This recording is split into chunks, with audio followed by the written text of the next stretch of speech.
Doctor Abdullah Jahangir একবার একটা কথা বলেছিলেন যে বাঙালি মুসলমানদের ধর্মীয় আবেগ বেশি কিন্তু ধর্মীয় জ্ঞান কম। কথাটা খুবই তাৎপর্যপূর্ণ। দেখুন, আমরা বাঙালি মুসলমানরা সারা রাত জেগে থাকি, জেগে ওয়াজ কালাম শুনি, ফজরের আগে গিয়ে ঘুমাই, ফজরের সালাতের আর কোনো খবর থাকে না আমাদের।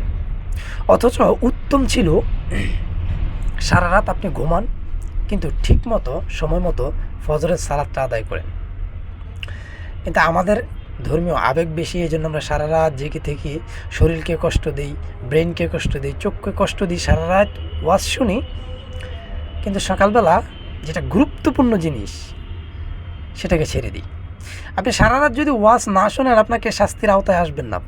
আপনি সারা রাত যদি জেগে থেকে ওয়াজ না শোনেন, তাহলে আপনাকে কেউ জবাবদিহিতা করবে না এর জন্য, বা এর জন্য কোনো শাস্তি ভোগ আপনাকে করতে হবে না। কিন্তু আপনি যদি সকালবেলা ফজরের সালাতটা ছেড়ে দেন, ফজরের নামাজটা ছেড়ে দেন, তাহলে অবশ্যই আপনি জবাবদিহিতার মুখোমুখি হবেন এবং অবশ্যই আপনাকে এর জন্য শাস্তি ভোগ করতে হবে। তারপরে আসেন শবে বরাত, শবে কদর, ঈদ মিলাদুন্নবী বা বিভিন্ন কয়েকটা ছোটোখাটো অনুষ্ঠান আমাদের ধর্মে আছে। ওই সময়গুলোতে মসজিদ একেবারে কানায় কানায় পূর্ণ, তখন মসজিদে মানুষ জায়গা দেওয়ার মতো স্পেস থাকে না।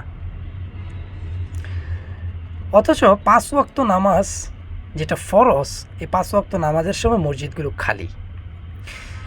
আপনি শবে বরাত, শবে কদর কিংবা ঈদ মিলাদুন্নবী এই সমস্তগুলো যদি পালন করেন তো ভালো কথা, পালন না করলে এর জন্য আপনাকে কোনো শাস্তির আওতায় আপনি আসবেন না, কিংবা এর জন্য কোনো জবাবদিহিতা করতে হবে না।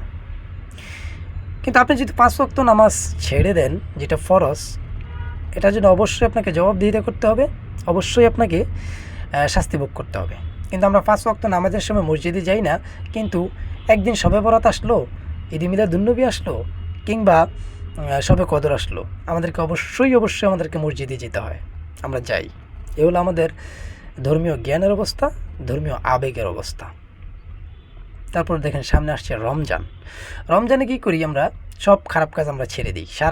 সারা বছর আমরা খারাপ কাজ করলাম, চুরি, দাড়ি, ডাকাতি, ধর্ষণ, গুম, লুট, তারপরে সুদ, ঘুষ, যা আছে সব আমরা করলাম। কিন্তু রমজান আসলে কী করি আমরা? রমজানের সময় মোবাইল থেকে, এমনকি মোবাইল থেকে আমরা সমস্ত খারাপ পিকচার, ভিডিও পর্যন্ত আমরা ডিলিট করে দিই। আমরা এতটা ভালো হয়ে যাই রমজান আসলে। অথচ ইসলাম বলে সুদ, ঘুষ, সমস্ত চুরি, দাড়ি, সমস্ত খারাপ কাজ একেবারে সব সময়ের জন্যই নিষিদ্ধ। শুধু যে রমজান মাস এটা কিন্তু না, সব সময়ের জন্য নিষিদ্ধ, এটা আমরা মানতে রাজি না। আমরা শুধু ওই 1 মাস রমজান মাস এটার সম্মানার্থে আমরা সকল খারাপ কাজ আমরা ছেড়ে দেওয়ার চেষ্টা করি এবং ছেড়ে দিই শুধু 1 মাসের জন্য। তারপরে আমরা আবার আগের মতো, রমজান মাস চলে গেছে মানে আমরা আগের মতো আবার যত খারাপ অপকর্ম আছে সবগুলোই করি। সুতরাং আমাদের আবেগটা কোথায় দেখেন? শুধু রমজান মাস এটা আমাদের আবেগ, কিন্তু সারা বছরের জন্য, সব সময়ের জন্য যে সমস্ত খারাপ কাজ নিষিদ্ধ আমাদের ধর্মে, এটা আমরা মানতে রাজি না। এটা আমাদের জ্ঞান আমাদের এটা বলে না, আমাদের ওই জ্ঞানটা নাই।